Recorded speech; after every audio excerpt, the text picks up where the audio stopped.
syndicats industriels plus progressistes, la famille des syndicats de métiers plus conservateurs, vont s'affronter.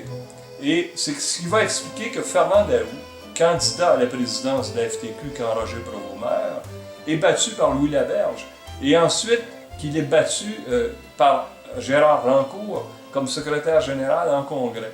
Daoust est identifié à l'aile progressiste et nationaliste.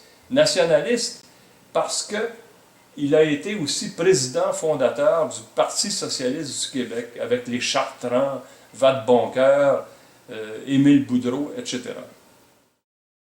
À cause de mes prises de position, de mes candidatures antérieures au NPD, à 2 reprises, dans le comté de Maisonneuve-Rosemont, et à cause du fait qu'il y avait à ce moment-là une recherche d'identification avec des idées de gauche au Québec qui pouvaient s'enraciner dans un parti qui ne soit pas le NPD. On avait beaucoup d'amitié avec le NPD. On est tous des héritiers du NPD à ce moment-là.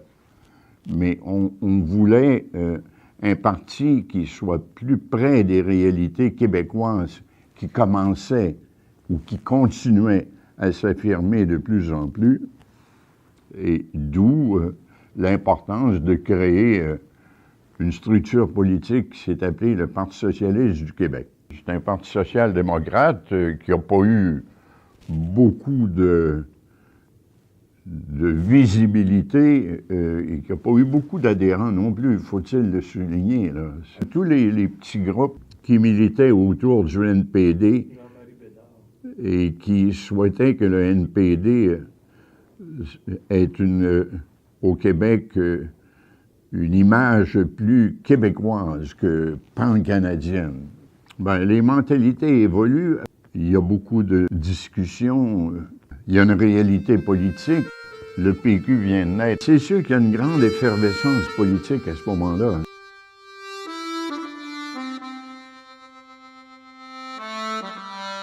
La fin des années 60, c'est une période de grande turbulence. Pas seulement au Québec, partout dans le monde. Et le Québec était un peu perméable à tout ça. Chez nous, on fait de grandes batailles sur le français, par exemple. Il y a de grandes manifestations, des grands affrontements. Et il y a des conflits syndicaux de plus en plus durs.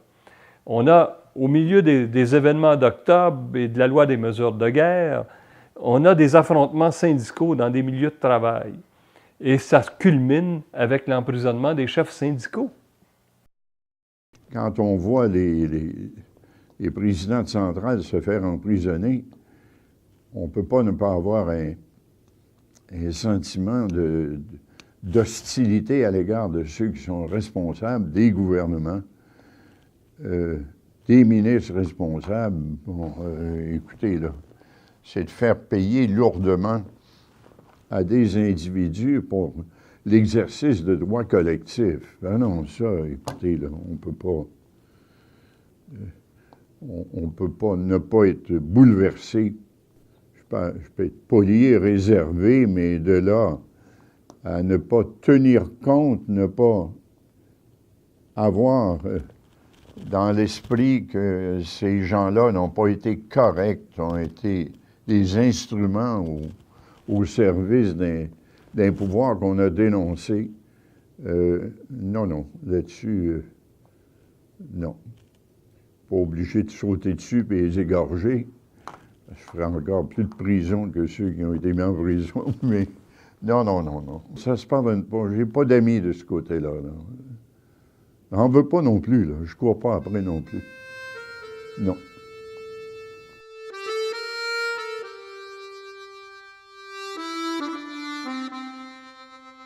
Fernand Daoust a été battu en 1965 parce qu'il y avait des clivages entre les syndicats de métier et les syndicats industriels. Ces clivages-là ont disparu entre 1965 et 1970.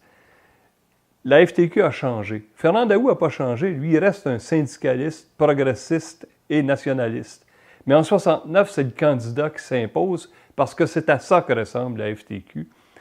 dans la foulée des positions sur le français, on va élire Fernand Daoust, secrétaire général.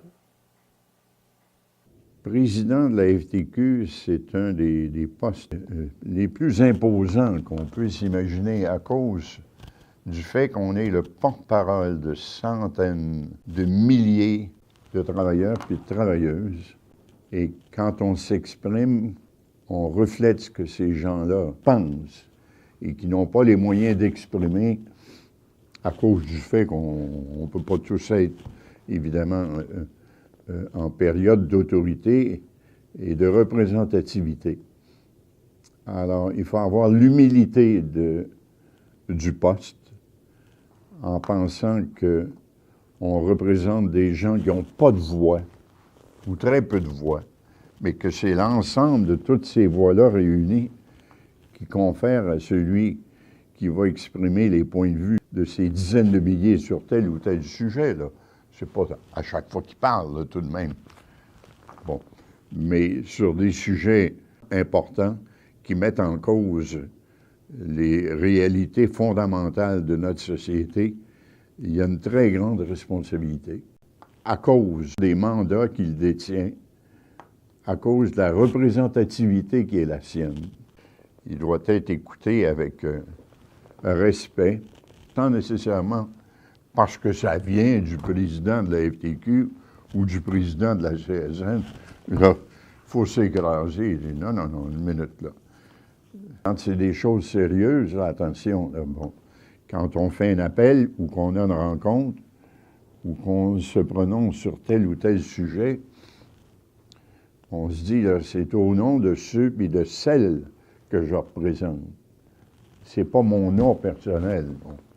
Peut être de mauvaise humeur, bien, ça veut dire que tout le monde est pas mal de mauvaise humeur. Bien, le mot bâtisseur de la FTQ est très élogieux, mais sans aucun doute exagéré. C'est une œuvre collective. Il y a bien des gens qui ont participé à ça. J'ai peut-être été celui qui a insufflé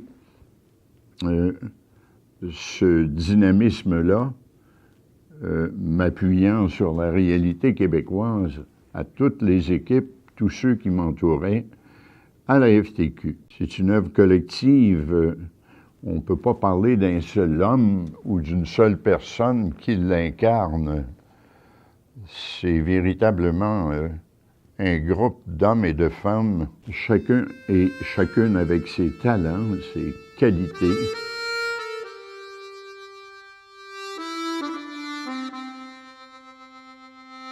Depuis son tout jeune âge, Fernand Daoust est un amoureux du français. Il aimait entendre des gens qui avaient un don oratoire. Il s'est battu quand il négociait pour que le français soit la langue de négociation et la langue de travail. Et quand il arrive à la direction de la FTQ, il fera en sorte que la centrale en fasse aussi son cheval de bataille. Et c'est la FTQ qui va mener le combat pour que le français, langue de travail, soit inclus dans la loi, que ça devienne un droit reconnu.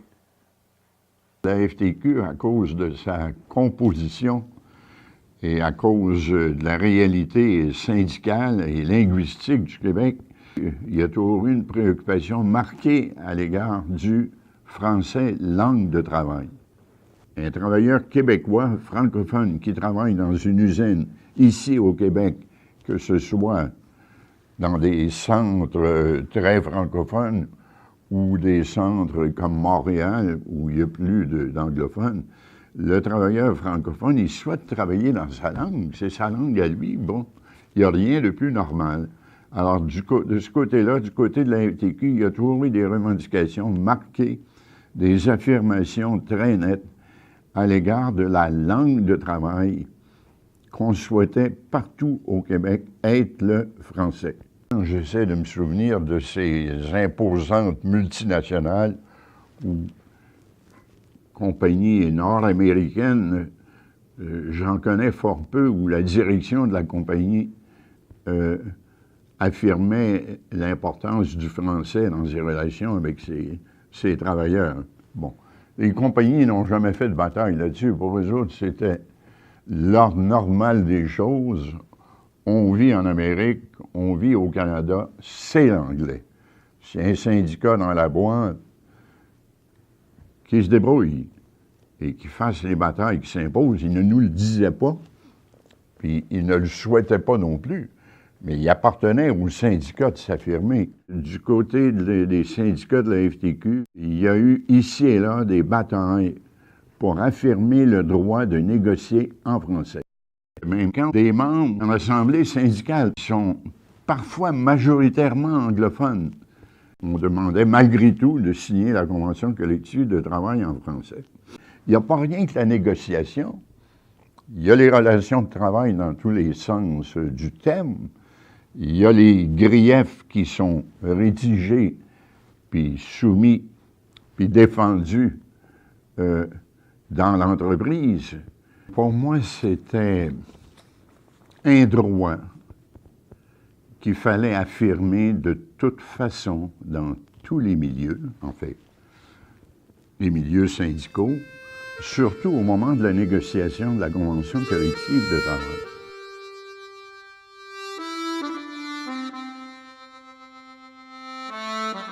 Le français, langue de travail, ça a été le combat de la vie de Fernand Daoust.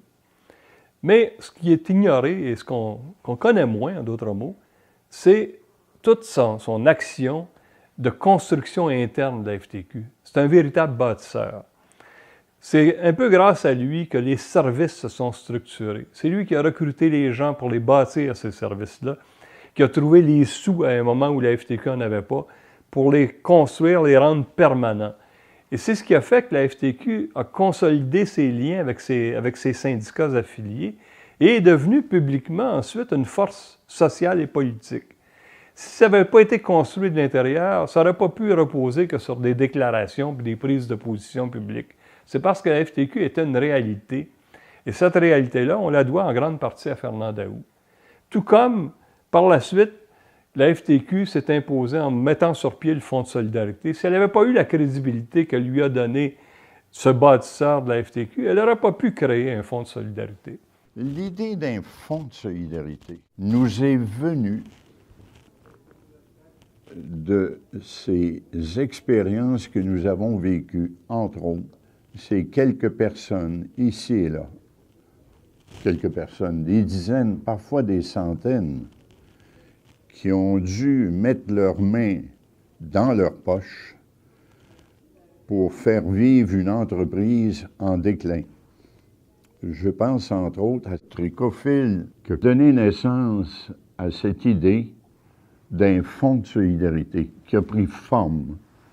Il n'y a pas que Tricophile, il y a bien des événements qui ont provoqué ce type de prise de conscience, mais Tricophile est un élément déclencheur.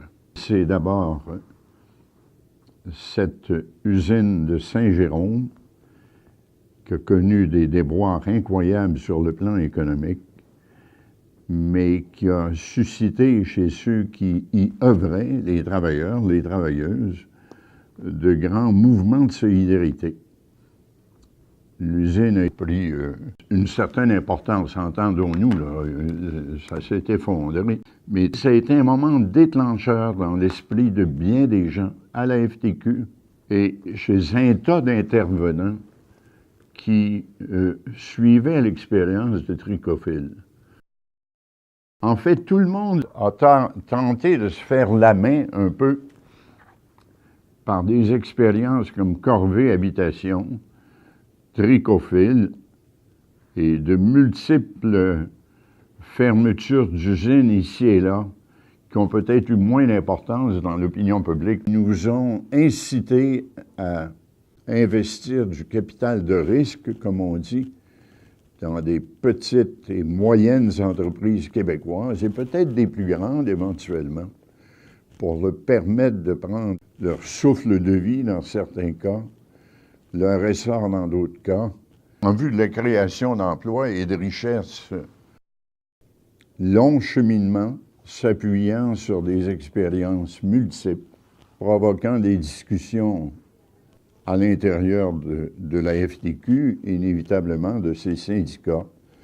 Mon rôle, ça a été de donner un appui quasiment inconditionnel et de provoquer les appuis indispensables à l'intérieur de la centrale et du gouvernement, parce que c'est bien beau, on peut théoriquement imaginer un tel fonds, un tel projet, une telle structure, mais il faut bien qu'il y ait un gouvernement qui nous dise, bon, bien, on est prêt à faciliter la chose par des crédits d'impôt. Le Parti québécois, que nous connaissions bien, qui nous connaissait bien, et nous avions donné des appuis dans le passé à ce parti, l'idée de créer un pays, de faire du Québec un véritable pays, nous accompagnait depuis fort longtemps et facilitait les rapprochements entre ceux qui dirigeaient le parti et ceux qui en assumaient les responsabilités sur le plan économique, entre autres Jacques Parizeau.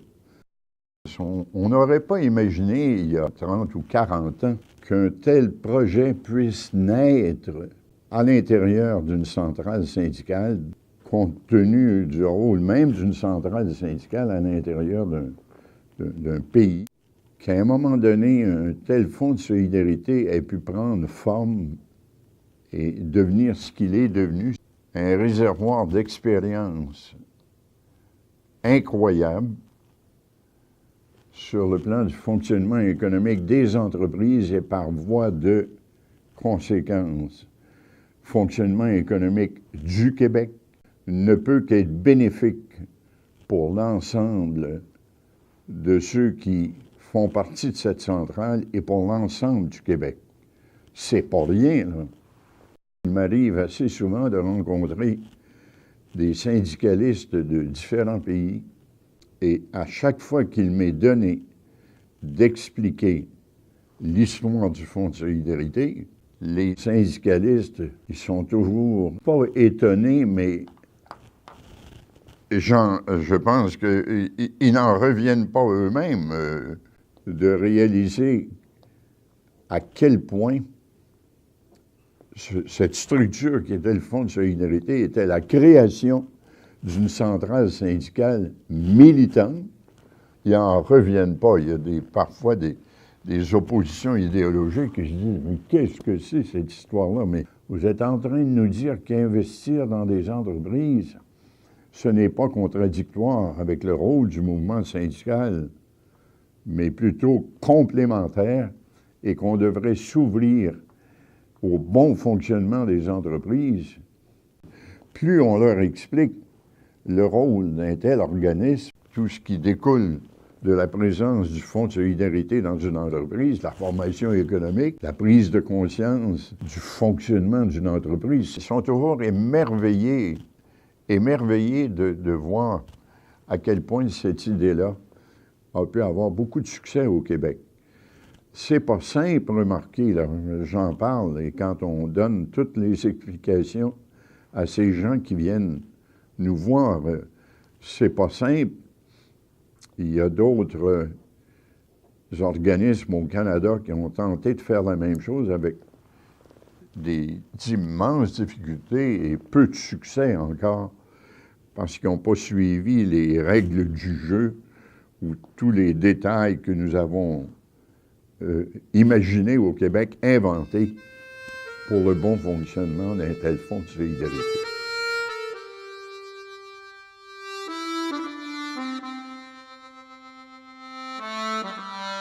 À la toute fin de sa carrière, Fernand Daoust réalise un rêve. Il signe avec le Congrès du travail du Canada un accord historique qui reconnaît à la FTQ une autonomie politique totale. Cet accord-là transfère à la FTQ des pouvoirs et c'est ce qui constitue en fait une sorte de souveraineté association syndicale.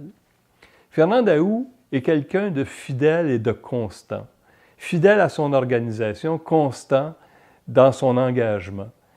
Alors, ce qu'il fait en 1993 avec le CTC, c'est en continuité, c'est en conformité avec son idéologie, avec ses rêves, avec ses engagements.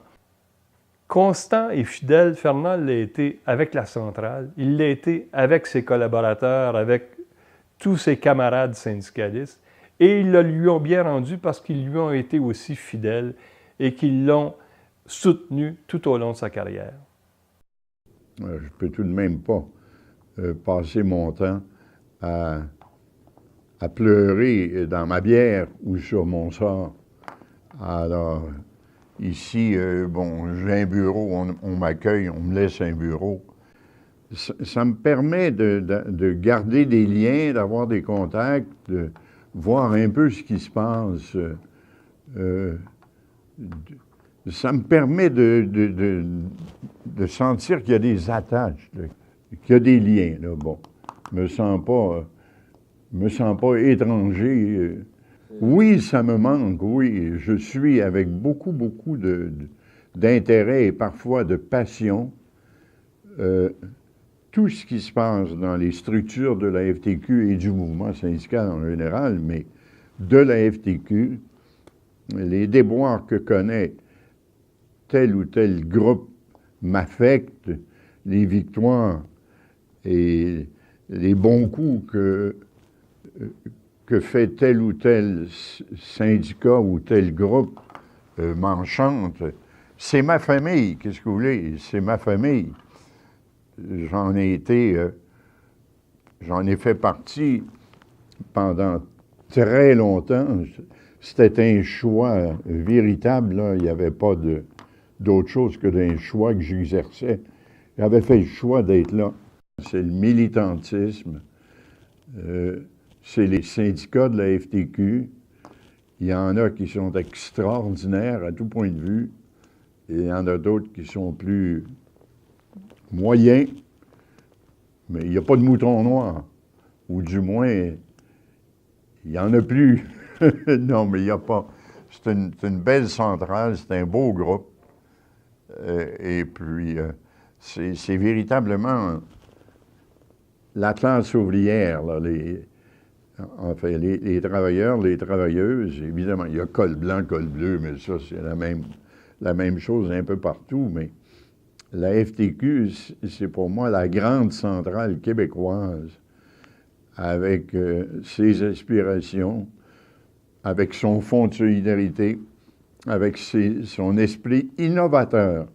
Là-dessus, du côté de la FTQ, l'innovation, c'est un mot qui se vit à cause des différents syndicats qui en font partie et les différentes personnes qui animent ce mouvement-là.